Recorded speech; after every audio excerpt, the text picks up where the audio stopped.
Well, hello to you, a very good evening and welcome to Unfiltered on SABC3 and SABC News Channel.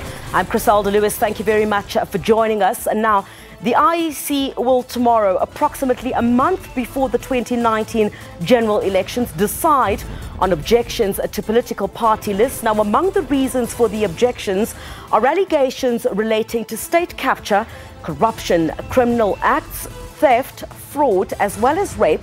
And the question we're asking you tonight, what do you think should happen to those candidates whose names have been submitted for objection to the IEC? Of course, you can share your views with us on SABC News Online, Twitter, Facebook pages using the hashtag SABC News Unfiltered.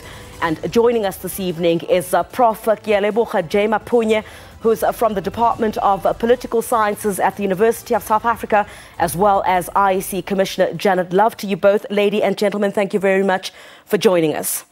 Thank you. I think, Janet, let's start with you. You know, there's a lot of hype that has been made around these lists, the objection lists. But in terms of the Electoral Act, what constitutes a valid objection? So the Electoral Act relates to certain provisions in the Constitution, and they're quite narrowly defined. A candidate, in terms of the Act, has to comply with certain things in terms of documentation, in terms of giving a commitment to abide by the Code of Conduct, also obviously accepting nomination. Mm-hmm. But the criteria on the basis of which a candidate can be held to be eligible. The only three criteria on the basis of which the candidate is not eligible in terms of the Constitution, which the Electoral Act links back to, is if a person has been held by a court of law to be mentally unsound. Mm.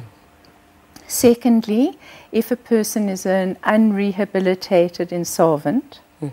And thirdly, if a person has been found guilty and sentenced to 12 months or more without the option of a fine. Mm. And in the case of the last issue, that person has to have completed that sentence 5 years before being eligible. Yeah. So those are really, the three grounds, as well as, then the technical grounds that are catered for within the Act itself. Mm-hmm. I'm hoping we can bring up that objection list very shortly, but I want to come to you, Prof. Mapunye. Yes, these are allegations, and some of the allegations that these individuals are facing on these party lists are quite damning, reputationally for these political parties. But, let's move away a bit from what Janet was speaking about. She speaks about what the Electoral Act itself says. But let's look at the moral bar of this. Some of the allegations relating to allegations of rape, state capture, criminal activity, lying about qualifications. Talk to us a bit about the moral bar that we're seeing here relating to these political parties. Well, Criselda, my view is that as South Africans, 25 years after democracy, 1994, we seem to have lowered the bar in terms of morality, also in terms of our principles, ethical principles. Integrity has been sacrificed, and because of that, maybe this is why we have, arrived where we are. Mm. There used to be a time when South Africa used to be more like the moral leader, the ethical leader of the continent. When you talk about South Africa, we are talking about the highest standards, principles of, ethics, as enunciated by the likes of former President Mandela and, that generation. Yeah. But it looks like a current, crop of leaders, current crop of political parties and so on, have, lowered the bar.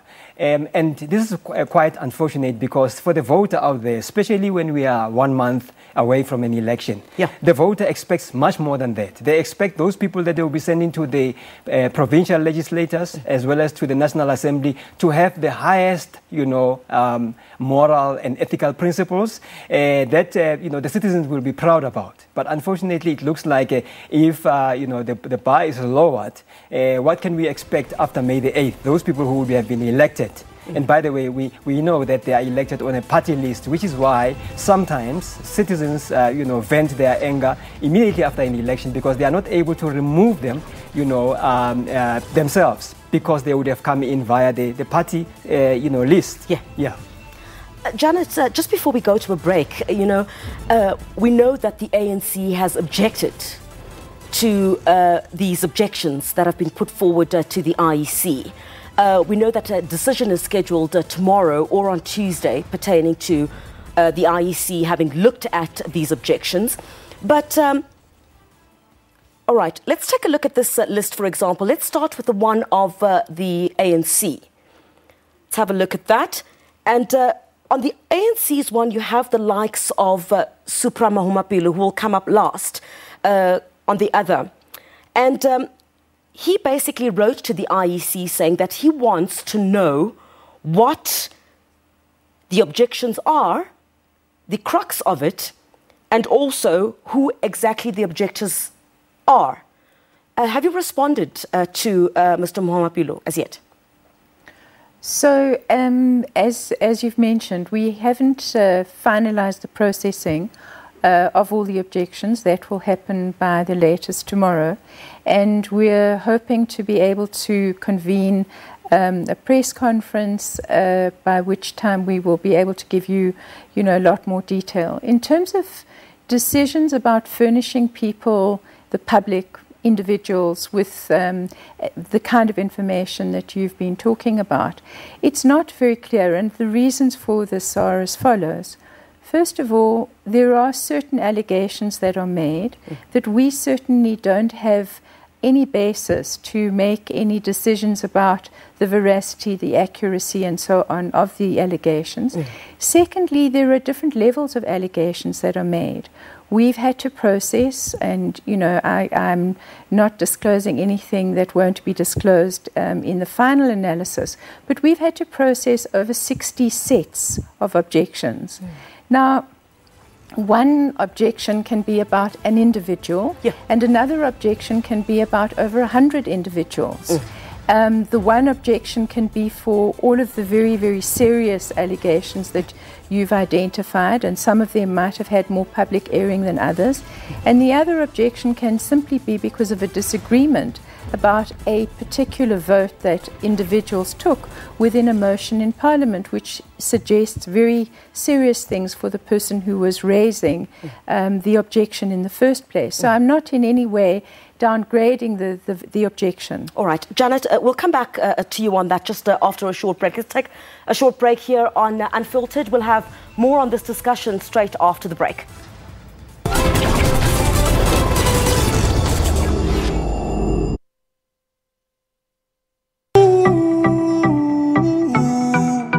Like a shooting star, I go. Ooh, like a shooting star, I go. Phambili wendaba zosaziwayo ukhona to turn that frown upside down. We'll agree that the best way to spread a story is to include more people.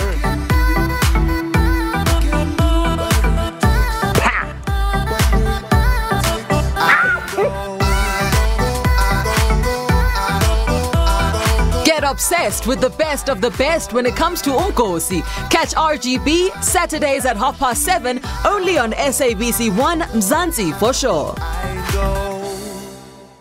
Azikho izinto ezibuyisela ubudlelwane emumva njengamanga nezimfihlo. Ungakhulumi amanga, khuluma iqiniso. Uthi wathidla kanye kuma Edmond and kungenxa into wena wayithethayo. Usandile unamanga. Wabamba red-handed embhedeni. Benqunu ngixelele Edmond lana ubunixela nalapha wathini kuwe. Ungaphuthelwa umxazululi wezothando kunyanyan njalo ngoLesibili ngo6 ntambama. Hello again. Thank you very much for staying with us. You're watching Unfiltered here on SABC3 and SABC News Channel. We're asking the question tonight, should candidates whose names have been objected to be removed from those political party lists. So tonight we're still joined by Professor Kyaleboga Maponya from the Department of Political Sciences at UNISA, as well as the IEC Commissioner Janet Love. Thank you very much for staying with us, the both of you. Remember, you can also participate in this conversation on Facebook and Twitter using our hashtag SABC News Unfiltered. Thanks for staying with us both to our guests. Let's just take a look at, the ANC's list once again. Let me start with you, Prof. Maponya. We're looking at two of some of the most senior members of the ANC facing these allegations. But of course, the IEC will decide whether it has jurisdiction or not to decide on their removal on the list or not. But what does that say to the general public of South Africa? Yes, there are allegations that have been made, but again, morally, it speaks volumes.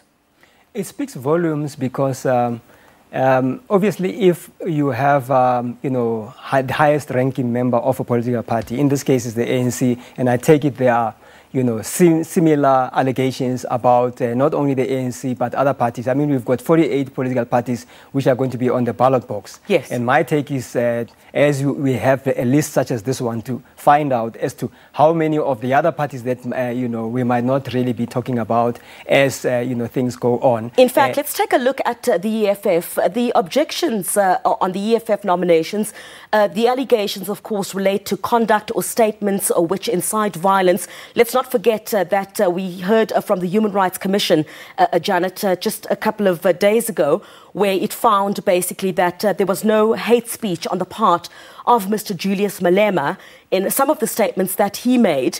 But, Prof, let me come back to you on this.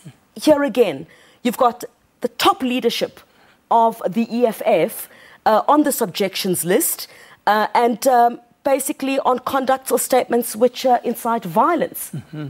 Yeah, my take is that as you look at these lists and as well as you look at the allegations, in the case of the EFF, obviously, it would appear that mostly inciting violence is part of the objections. But we have seen with the other parties, there are different things, state capture and so on. And we keep talking about these allegations. There's a school of thought which says that you need to look at the rule of law, because South Africa is not a lawless state. South Africa is a constitutional democracy which prides itself of the laws that it has. So in such instances, we would like the law to take its course. We know that we've got not only the IEC, in this case, we also have the Electoral Court. And that this is the pre-election period, which is normally, marred by allegations and counter-allegations from parties trying to score points. So in this case, we need to all obviously rely on our law. But at the same time, we have to know that the voters out there, and there are different, voters. There are those who would look at, such allegations and say, my party, right or wrong, I'm still going to vote for it. But there are those whom we normally call the vacillating voters. Whenever they see things like this, now they would like to find out as to how far these allegations are true. They would like to get to the veracity of them. And then, of course, there are those who would normally say they just, allegations, they are fake news and so on and so on. So 30 days, as I keep repeating, before the election, these allegations have an effect of, eroding party support of some of the parties of these candidates. But of course, we will never know until and after the election has taken place as to how far the effects of such allegations are. But of course, we also have to remember that where the allegations are proven to be true, some of these people here might, instead of going to parliament, end up going to the cell, the prison cell, if the law is really being applied to the letter. I'll just ask our producers, before we bring up the list of the Democratic Alliance, if we could put back the one of the EFF. Janet, while I speak to you, if I could ask them to do that for us. If we just take a look at this list that will come up here again, if you look at the top party leadership of the EFF, for example, the ruling that was made by the Commission on the hate speech pertaining to Mr. Julius Malema. What happens in instances such as that, where it's been found that he basically did not incite hate speech and someone would have brought that objection to you? Okay, so again, we run into different kinds of roles. I think it's really important for people to understand that the business of the Electoral Commission is to ensure that elections are managed well. We have the possibility of engaging political parties and individuals in parties. If there's a breach of the code, we have a possibility of ensuring that, for example, if a person wearing party regalia does something wrong, that the party distances itself and so on. But when it comes to adjudicating on what constitutes hate speech and what doesn't, the Constitutional Court has been very clear that it regards that level of adjudication as something that is not rightly in the province of the Electoral Commission. And I think that that's an important lesson for all of us. That doesn't mean that we are totally neutral. It means that that not everything has to rush to court, and as much as we should be a country that abides by the rule of law, not everything has to be adjudicated on. We're also a country that has really important skills at conflict resolution, at mediation, and at getting parties who are on opposing sides to talk to each other. So I think when you ask, in the case of an action that has happened or taken place or allegedly taken place, where there are concerns about violence, about incitement and so on, we would say, first of all, those are sometimes things where the facts are not easy to get to. We want to get to grips with the facts. Secondly, we would want to intervene to see whether or not those who are responsible in the leadership of a party understand their responsibility and on behalf of their party make it clear that they don't want to incite violence, make it clear that they don't want racial hatred, make it clear that they want freedom of speech and so on. We would attempt to do that. If we are not in a position to ensure that the rights of people to a free and fair election are guaranteed in that way, we would say to people, yes, as the Prof has said, there is an electoral court and people must go there. Janet, Prof, we'll continue this discussion straight after the break. Let's take a short break here. We'll continue with our discussion looking at those objections on those party lists right when we get back.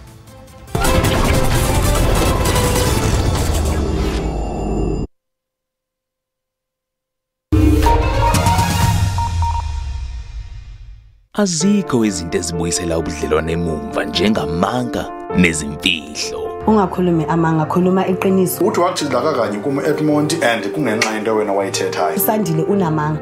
Wabamba red-handed embhedeni. Benquna. Ngixelele Edmond lanto ubunixela nalapha wawathini kuwe. Ungaphuthelwa umxazululi wezothando kunyanyan njalo ngoLesibili ngo-6 ntambama la ku SABC 1 Mzansi for sure.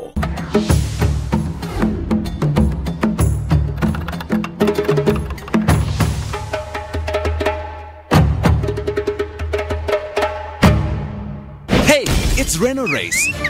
Would you like to renovate a room in your house? Then don't despair because Metonoya, Tina and their team of helpers are on the rescue. There'll be some silliness and a lot of running. But most importantly, it's out with the old and in with the new. Joy! Reno Race, Wednesdays at 6 p.m. only on SABC 1. Mzansi for sure.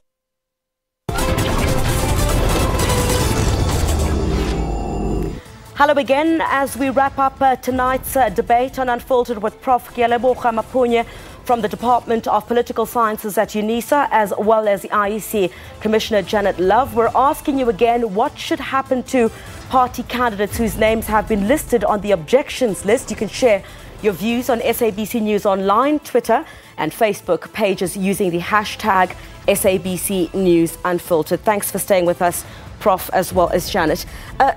You know, most political parties, by the looks of things now, Prof, are arguing that, of course, most of these objections don't have constitutional or legal standing. But could we say that the political parties are hiding behind the strictness of the electoral code? In particular, if you look at, for example, Mr. Floyd Shivambu and the ongoing allegations relating to his alleged links to VBS. Well, political parties will always have a defense when they are under attack. And I would not be surprised that, they will resort to punching holes on the allegations based on, the constitutionality or maybe legality thereof. However, earlier we talked about morality, and this is where now their membership of political parties at the very lowest level, the branch level, would be very, very worried to have a leadership in the party list that is tainted by even allegations. Because the last thing that you want is to have public representatives who are, nominated in the IEC list, meaning that if they win, they are definitely going to be going to Parliament. But if they, are tainted by these allegations, that undermines, they could undermine the support base of the party. So to that extent, the parties will obviously use that to say these are mere allegations. However, they need to go the extra mile. And each time, whenever we talk to these political parties, whenever we conduct research and so on, have engagement with them, we make them aware that, by the way, there are also public perceptions out there about your behavior. The point I wanted to get to, public perception as well. Even though you've not been found guilty in a court of law, public perception is surely at the back of the electorate's mind when they put that cross to whichever political party that they want to vote for. And those perceptions, by the way, in elections are very, very fundamental, because they actually are at the core of the decision-making of a voter as to whether I will vote for the party X or party Y or party A or B. All right, Prof. Let's take a look at the DA list. I also want us to put up that tweet. I'll read it very shortly from the objections to the DA nominations, allegations, misrepresentation of qualifications, unbecoming conduct, and allegations of racism and xenophobia. We have Joe McGlure, Diane Kohler-Barnard, and John Steenhuisen on that particular list. Again, Janet, allegations again, misrepresentation of qualifications according to the Democratic Alliance.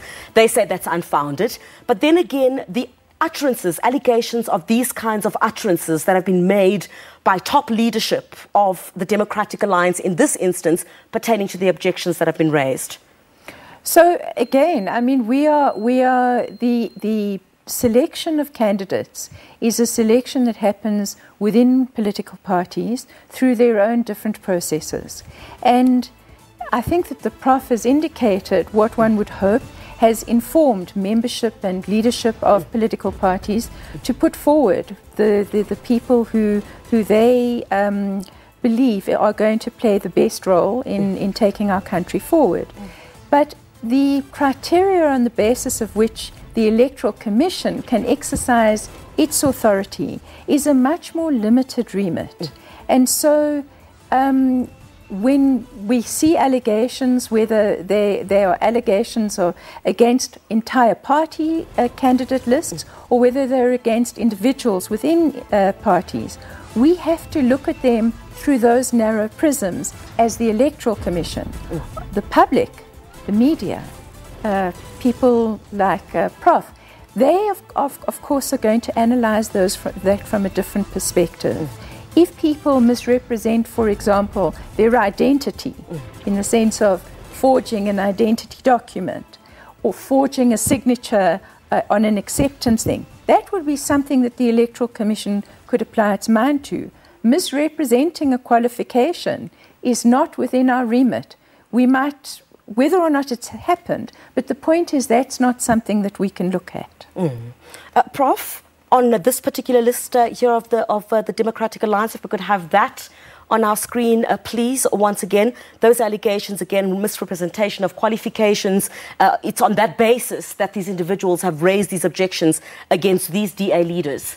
Absolutely. We see misrepresentation of qualifications, conduct unbecoming, allegations of racism and xenophobia. Again, let's go back again to that issue. You have allegations. To what extent are they proven? And even if they are proven, now what does the party say? Because when I look at, for instance, the three parties, now we've got the DA, earlier we had the EFF and the ANC. There's this issue that tells you that, by the way, these are the top three parties in terms of representation in Parliament currently. So I go back to my earlier point about the moral fiber of the country, because these are our top leaders. And the public perception out there is that, these parties have actually, reduced, the bar in terms of the ethical and moral principles. Yes. And the voter out there would like not to have people in the list that are tainted by one allegation or the other, even if they are not proven. In fact, they would like the party, through its party democratic structure inside the party, to take action to make sure that they remove these people without necessarily having to object to the IEC and maybe following the other rigorous grueling process through the law. All right. Unfortunately, ladies and gentlemen, that's all we have time for this evening. Time always seems to go by quite fast when you're having fun. Thank you very much to our guests. Of course, that's all we have time for this evening. Until we meet again next Sunday, thank you very much for joining us once again. Janet Love from the IEC, as well as Prof. Mapunya from the University of South Africa. Have a great evening and enjoy the rest of the week ahead.